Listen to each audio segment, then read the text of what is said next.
नमस्कार। मैं हूं डॉक्टर राजन शर्मा और आप देख रहे हैं अर्थशास्त्री। आज मैं जिस टॉपिक पर अपना कंसंट्रेट करने जा रहा हूं, लेक्चर देने जा रहा हूं, वीडियो बनाने जा रहा हूं, वो है क्या पॉपुलेशन पॉलिसी बननी चाहिए या नहीं बननी चाहिए। किसी देश की पॉपुलेशन टोटल फर्टिलिटी रेट पर डिपेंड करती है और माइग्रेशन पर डिपेंड करती है। अब बात आती है कि टोटल फर्टिलिटी रेट क्या है। टोटल फर्टिलिटी रेट का मतलब अपनी लाइफ टाइम में एक फीमेल, एक औरत कितने बच्चे पैदा करती है, वो है हमारा टोटल फर्टिलिटी रेट। सिंपल शब्दों में एक हस्बैंड वाइफ, एक दंपति कितने बच्चे पैदा करते हैं, तो सभी की एवरेज हम ले लेंगे। अब टोटल फर्टिलिटी रेट पॉपुलेशन का निर्धारण करता है। जब ये ज़्यादा होती है तो पॉपुलेशन ज़्यादा होगी, जैसे जैसे कम होती जाएगी पॉपुलेशन अपने आप कंट्रोल होती जाएगी। ये कुछ लोगों का ये कहना है कि पॉपुलेशन बहुत तेज़ी से बढ़ रही है, पॉपुलेशन को कंट्रोल करने के लिए कानून बनना चाहिए, पॉलिसी बननी चाहिए। ये एक हद तक तो ठीक है, परंतु मैं इसी का एनालिसिस करने जा रहा हूँ। अगर किसी को, मैक्सिमम लोगों को अगर पूछा जाए कि पॉपुलेशन को कंट्रोल करने के लिए कानून बनना चाहिए आज की डेट में 2025, तो 99% यही बोलेंगे कानून बनना चाहिए। परंतु मैं इसका विश्लेषण करने जा रहा हूँ। मैं ये डाटा यूज़ करूँगा census, United nation population fund. तो कानून बनना चाहिए या नहीं, बाद में आप खुद ही कंक्लूजन निकाल लीजिए कि कानून बनना चाहिए या नहीं। जब देश आज़ाद हुआ था तो 35 करोड़ पॉपुलेशन थी और 1950 में 1951 में जो टोटल फर्टिलिटी रेट था वो 6 था। 6 का मतलब एक औरत, एक दंपति के हिस्से 6 बच्चे आ रहे थे। तो मान लेते हैं कि एक व्यक्ति जिसके 2 बच्चे हैं, दूसरे के 10 बच्चे होंगे, तब एवरेज 6 आ रही थी। यही टाइम था पॉपुलेशन कंट्रोल करने के लिए कानून बनाने का। फिर 71 में 5.4 टोटल फर्टिलिटी रेट आया, ज़्यादा नहीं कम हुआ, सिर्फ 0.6 कम हुआ। वो भी प्राइम टाइम था। इंदिरा गांधी प्राइम मिनिस्टर थी 1975 में, उन्होंने पॉपुलेशन कंट्रोल करने के लिए पॉलिसी बनाई, परंतु उसमें कुछ जातियाँ हो गई और उसका बैकलैश ये हुआ कि वो 77 में इलेक्शन हार गई। उसके बाद किसी भी पॉलिटिकल पार्टी या नेता ने ये नहीं सोचा कि पॉपुलेशन कंट्रोल करने के लिए कोई कानून या कोई पॉलिसी बनाई जाए। पॉलिसी जो बनी है वो ऐसे है कि आप ये कर देंगे, इंसेंटिव देंगे, बाकी इसके अलावा कोई कुछ भी नहीं था, क्योंकि किसी में हिम्मत ही नहीं थी। 1991 में यही कम होकर टोटल बर्थ रेट 3.6 पहुंच गया। 2001 में ये 3.2 टोटल फर्टिलिटी रेट 3.2, जो 51 में 6 था, 71 में 5.4 था, 91 में 3.6 था, 2001 में 3.2 था। यहाँ तक ही पॉपुलेशन बहुत तेज़ी से बढ़ी है। 2001 के बाद पॉपुलेशन ने डिक्लाइन करने, टोटल फर्टिलिटी रेट ने डिक्लाइन करने शुरू किया। 2011 में टोटल फर्टिलिटी रेट 2.4 आया। फिर 2000, ये सारे सेंसस के डाटा हैं। 2024 में यूनाइटेड नेशन पॉपुलेशन फंड का जो रिपोर्ट है उसके मुताबिक 2022 उन्होंने लिया है। 2024 में टोटल फर्टिलिटी रेट कम होकर 1.98 आ गया और ये भी प्रोजेक्टेड जो 2050 में फर्टिलिटी रेट है, टोटल फर्टिलिटी रेट, वो है 1.29। तो आज की डेट में अगर 2010 के बाद कोई व्यक्ति बोलता है कि पॉपुलेशन कंट्रोल करने के लिए कानून बनना चाहिए, या आज 2025 में कोई बोलता है, तो इसका मतलब उसे धरातल का पता नहीं है, रियलिटी का पता नहीं है। 2001 के 2011 तक एकदम पॉपुलेशन जो फर्टिलिटी रेट है, वो टोटल फर्टिलिटी रेट, उसने डिक्लाइन किया। और 2011 के बाद एकदम उसमें बहुत तेज़ी से गिरावट आई है। इसमें एजुकेशन, हेल्थ, सोशल मीडिया का रोल भी हो सकता है, और मैक्सिमम इसका रोल ज़रूर हुआ होगा। National family health survey 5th round जो था 2019 और 21 के बीच में ये हुआ था, रिपोर्ट 23 में रिलीज़ हुई थी। उसके मुताबिक सिर्फ इंडिया में 4 स्टेट ही ऐसे थे, 4 में से 2 तो बिल्कुल छोटे स्टेट है, पॉपुलेशन का में उनका अफेक्ट नहीं पड़ेगा।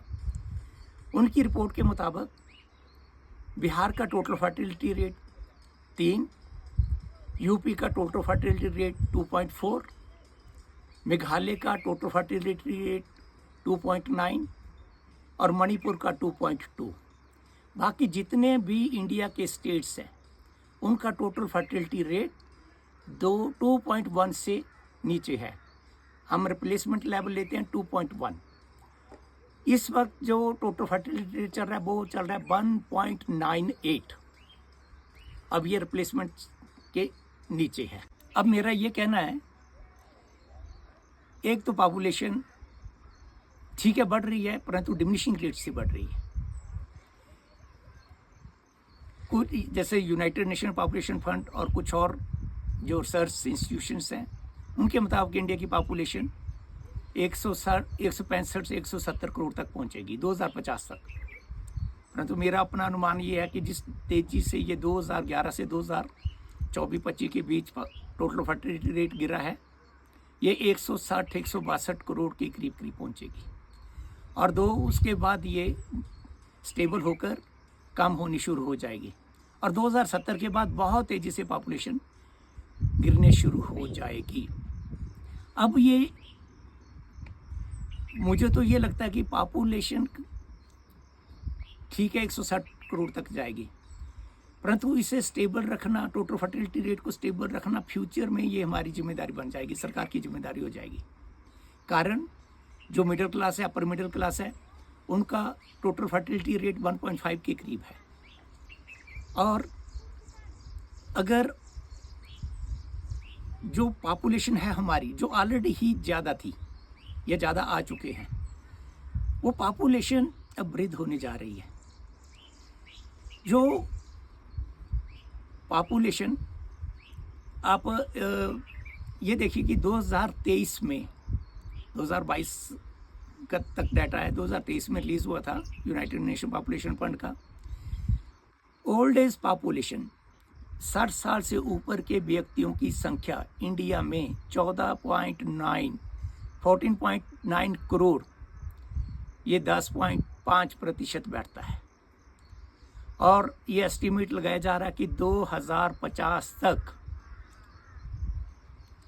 ये पॉपुलेशन हमारी बढ़कर 35 करोड़ हो जाएगी। 34.9 मतलब 2025 में 2024 में जो पॉपुलेशन बुजुर्गों की 15 करोड़ के करीब है, वो 2050 में 35 करोड़ हो जाएगी, और परसेंटेज कितनी पहुंच जाएगी? 10% लगा लो, ये बढ़कर 20.8 20.9 के करीब पहुंच जाएगी। अगर वर्ल्ड का देखा जाए, वर्ल्ड में 110 करोड़ पॉपुलेशन 60 साल से ऊपर है, और 2050 में ये 210 करोड़ और हो जाएगी। अब देखिए 35 करोड़ पॉपुलेशन जो बुज़ुर्गों की पॉपुलेशन है, उनको संभालना भी है, उनकी अपनी इम्प्लीकेशंस हैं, सोशल सिक्योरिटी, हेल्थ से रिलेटेड जो उन्हें फैसिलिटीज़ चाहिए, कॉन्स्टेंट्स जो भी हैं। तो पॉपुलेशन जो है एक तरफ हमारी बूढ़ी होती जा रही है, अगर यंग पॉपुलेशन भी इस ढंग से डिक्लाइन कर रही है, कम होती जाएगी, तो बहुत ज़्यादा समस्या आने वाली हैं। मुस्लिम देशों की ही पॉपुलेशन तेज़ी से बढ़ रही है। जैसे नाइजर कंट्री है, उनकी पॉपुलेशन, उनका जो टोटल फर्टिलिटी रेट है 6.7 वर्ल्ड में हाईएस्ट है नाइजर। और नाइजीरिया 2100 में इस सेंचुरी के मतलब 75 साल बाद वर्ल्ड में नंबर 2 पॉपुलस कंट्री होगा इंडिया के बाद। तो आप ये देख लीजिए कि क्या कानून बनना चाहिए या नहीं। मेरा तो ये कहना है कानून जब बनना चाहिए था तो बना नहीं, क्योंकि 75 के बाद किसी ने हिम्मत ही नहीं की। आज की डेट में तो टोटल फर्टिलिटी रेट को स्टेबल करना, रिप्लेसमेंट लेवल तक ही रखना, ये जिम्मेदारी सरकारों की बनने जा रही है। मैं एक चाइना को उदाहरण देना चाहता हूँ। चाइना में वन चाइल्ड पॉलिसी आई 2015-16 के बाद, उन्होंने वो अबैंडन कर दी। और उसके बाद सरकार की भरपूर कोशिश है कि कम से कम 3 बच्चे पैदा किए जाएं, इंसेंटिव दिए जा रहे हैं। शी जिनपिंग ने तो यहाँ कहा था कि लेडीज़ को घर रहना चाहिए और बच्चे पैदा करने चाहिए, क्योंकि चाइना पॉपुलेशन जो बूढ़ी होती पॉपुलेशन उससे जूझ रहा है।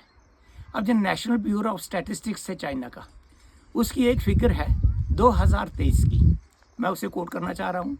2023 में चाइना में टोटल बच्चे पैदा हुए 90 लाख और डेथ हुई उसी ईयर 1,11,00,000। 2024 में 95 लाख बर्थ हुई और 1,05,00,000 के करीब डेथ हुई। पिछले 3 साल से लगातार चाइना की पॉपुलेशन डिक्लाइन कर रही है, जापान की पॉपुलेशन डिक्लाइन कर रही है। तो इसी संदर्भ में मैं ये कहना चाह रहा हूँ कि हमें ये पॉपुलेशन जो टोटल फर्टिलिटी रेट है इसे मेंटेन करना चाहिए। अदरवाइज हम फ्यूचर में ना तो सुपर पावर बन सकते हैं और हमें जो एजिंग पॉपुलेशन से रिलेटेड प्रॉब्लम्स हैं वो हमें फेस करनी पड़ेंगी। इस अंक में बस इतना ही, क्योंकि ये पॉपुलेशन का चैप्टर ऐसा है कि इसमें बहुत वाइड है। एक मैं और चीज़ ऐड करना चाहता हूँ, परंतु उसके लिए मैं सेपरेट वीडियो बनाऊँगा। जो हिंदू मुस्लिम पॉपुलेशन है उस पर भी जब एक्शन सरकार को लेना चाहिए तब लिया नहीं। आज की डेट में जो हिंदू कपल है उनके बच्चे आ रहे हैं 1.96 और मुस्लिम कपल जो है उनके बच्चे आ रहे हैं 2.36, मतलब जो गैप आ रहा है 0.4 का आ रहा है। किसी अलग वीडियो में हिंदू मुस्लिम पॉपुलेशन या हिंदू मुस्लिम का जो टोटल फर्टिलिटी रेट है उनमें किस ढंग से चेंजेस आया है उस पर मैं एक वीडियो बनाऊंगा। धन्यवाद।